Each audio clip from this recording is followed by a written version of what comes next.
Hi, welcome back to my YouTube channel again. In the last video I was discussing the Pentax M42 or screw mount version of film SLR cameras, which is what I started my wedding photography career off with, the Pentax Spotmatic and the SP1000 as a backup and an assortment of basic lenses that I used and a few extra attachments.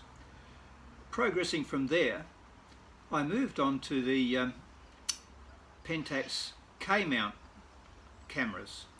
In particular, which I've already spoken about on another video, is the Pentax Super A. This one here, which is a bayonet mount camera, which doesn't take the screw mounts, but you put the bayonet mounts on. So I progressed to the Super A. And of course, once you start doing that and you get into a new system, I'd graduated beyond the screw mount lenses. These cameras were a bit more sophisticated. Some of them had push button technology which was coming in. They still weren't autofocus, it was all manual cameras, but with automatic program settings that you could change: aperture priority, manual, shutter priority, programmed auto, those sort of settings, which are pretty basic on most cameras these days. So I progressed into those type of cameras. I had 3 Super A's at one stage, and one of them was actually called a Super Program, that one there. I picked that one up somewhere. That was a nice silver one. So the Super Program is what the Super A was called overseas, because we're in Australia here. And as you go, you collect lenses, of course. And the good thing about the Pentax system is that there are lots of generic lenses or non-brand lenses like Tamron and Sigma and other lens manufacturers. Chiron is another one. That they made lots of lenses that fit the Pentax K-mount system, and you can still obtain those for next to nothing. A lot of them are around the place, and I used a few of those to help me along in my way. And then of course I got some really nice prime lenses as well, like this one here is a Pentax 200mm f4 telephoto lens, and that is a beautiful lens. It's in mint condition, this one. It's got a built-in lens hood on it, and that's a beautiful lens. f4 is the maximum aperture, f32 is the minimum aperture. So you can get some beautiful prime lenses that go with these cameras as well. And the beauty, I've said before, of the Pentax system, that all these lenses will go on all the new digital SLRs as well, albeit you might not have all the functions that you have on a digital SLR, but nonetheless you can still take good photos with them and get some good results on your digital cameras, and I use them. But apart from the ones made by Pentax, this was one I bought when I first bought my Pentax Super A. At the same time, in the shop where I bought it, they had this zoom lens, and in fact this is the first lens I bought to go with the camera. And it's a 28 to 210 zoom lens, a Chiron lens. It's an A series lens that goes with the Pentax Super A, which is an A series camera, and it is a beautiful lens, and I've used it on my digital SLRs as well, and it wasn't, well, it was reasonably expensive for the day, but I don't know whether you'd still get too many of these around the place now. But that is a beautiful manual zoom lens, 28 to 210. Of course, with all these lenses, if you put a 2x converter on, which I mentioned before on the Spotmatic series, you can get Pentax and other brand converters, which would immediately make that to a 56 to 420 millimeter zoom if you put one of those on that camera. You've got to remember, when you use the teleconverters, you lose basically half of the light. If it's a 2x converter, you lose half of your light, so you've got to open up your f-stop or increase your ISO to still get an accurate exposure.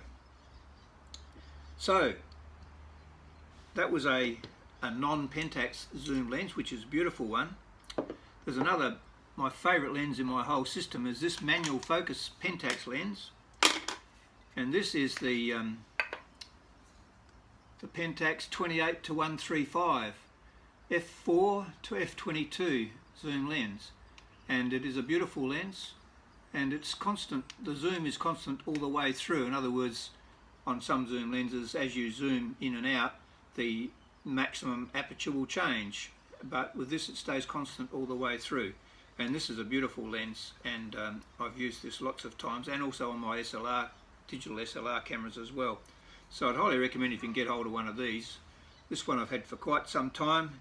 I saw a friend using one on a camera club outing once, and I thought, wow, that's a great lens.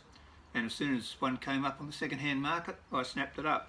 So that's the 28-135 A series lens. It takes a 77mm filter on that one, and then you can still get other, as I said, there's other lenses I've picked up over the years. This one is by, who makes this one? Hanimex. Hanimex. Don't hear much about Hanimex these days, but they made a lot of cameras and a lot of lenses, and these you can get very cheaply around the place. If you go to the second-hand bin or the specials bin at a camera store, quite often you'll find things like that there.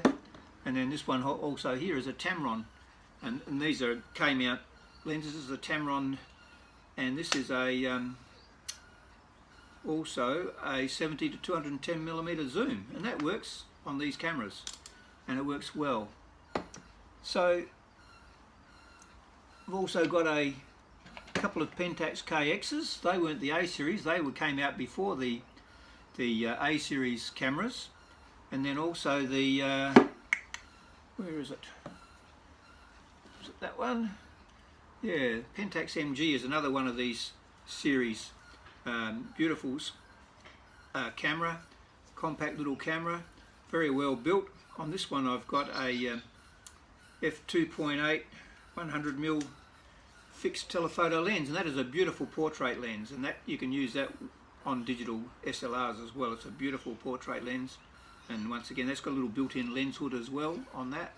Just comes in and out. And then so the MG series, and then of course in the M series they had the ME Super. Where would that one be? Not that one. This one. This is an ME Super, and this was similar in setup in some ways to the Pentax Super A. This was just ahead of the Super A when this came out. One of the advantages of this over the Pentax Super A is that you do actually have one mechanical shutter speed, 125th of a second. If your batteries die on the A series cameras, the Pentax Super A, the Program A, and those cameras, because they rely on an electronic shutter, they're dead. This one is electronic apart from 1/25th of a second.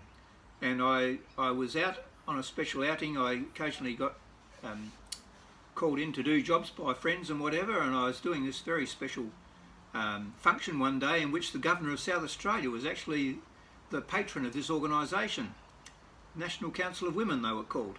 And so I was called to come along and take some photos, and I took along this camera. I was called at short notice to come and do it, and this was the only camera I had and the only one I had some film in, and I didn't have any other film, so I raced there with it to take the photos, and lo and behold, the battery died.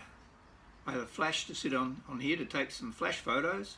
The battery died, but I thought, oh, what am I going to do now? It's the only camera I've got and I'm photographing the Governor. But the 125th of a second manual non-battery powered shutter speed worked. I thought I can use that, so I did. I took some shots outside in the front veranda of this building where they were, and then I took some shots inside using flash, and no one would have known that I had that big scary moment with my camera, because this one saved the day. So you can get some fantastic lenses on the second-hand market. There's wide angles, 35mm, 28mm. You can get lots of standard lenses.